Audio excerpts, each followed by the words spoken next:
તે એને તો માતાજીને કીધું કે હું ઘોડાનો વેપાર કરવા એમ તો જાઉં.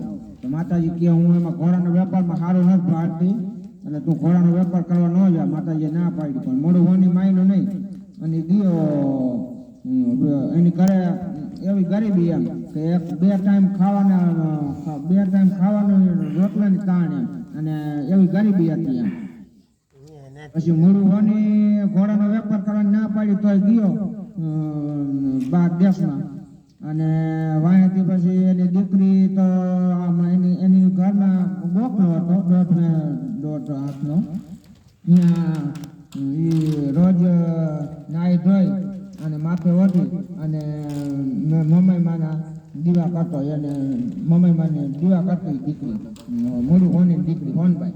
પછી હોનબાઈની ભક્તિથી મમ્મીમાં પ્રસન્ન થયા અને મમ્મીમાં કીધું કે હે ને આ તારી ઓલું પાથરેલું હોય, જેમ ગોખલામાં ઓલું પાથરેલું હોય, માતાજીને ગમે સુબી બેહારેલું હોય, કપડું પાથરેલું હોય, એ તું કપડું ઊંચું કરજે રોજ સવારમાં નાહી ધોઈને માથે ઓઢી દીવા કરતી. ના એ ઊંચું કરજે એટલે એની નીચેથી હોનાની 2 દીની હું તને આપીશ. તો કે કાંઈ વાંધો નહીં. અને આ વાત તારે કોઈ કરવાની નહીં કહે. આ વાત તું જદી કરીશ જદી મારો તારો સંબંધ પૂરો થઈ જાય. તો કે કાંઈ વાંધો નહીં. પછી રોજ સવારમાં નાહી ધોઈ અને માથે ઓઢી અને દીવા કરે મમ્મી માને માનતી. પછી મમ્મી માને પ્રસન્ન થયા અને ગોખલામાંથી ગેબી અવાજ આવ્યો કે સોનભાઈ માગ.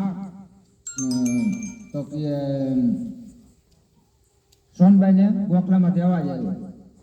પછી સોનભાઈ તો રોજ એમને દીવા કરતી. પછી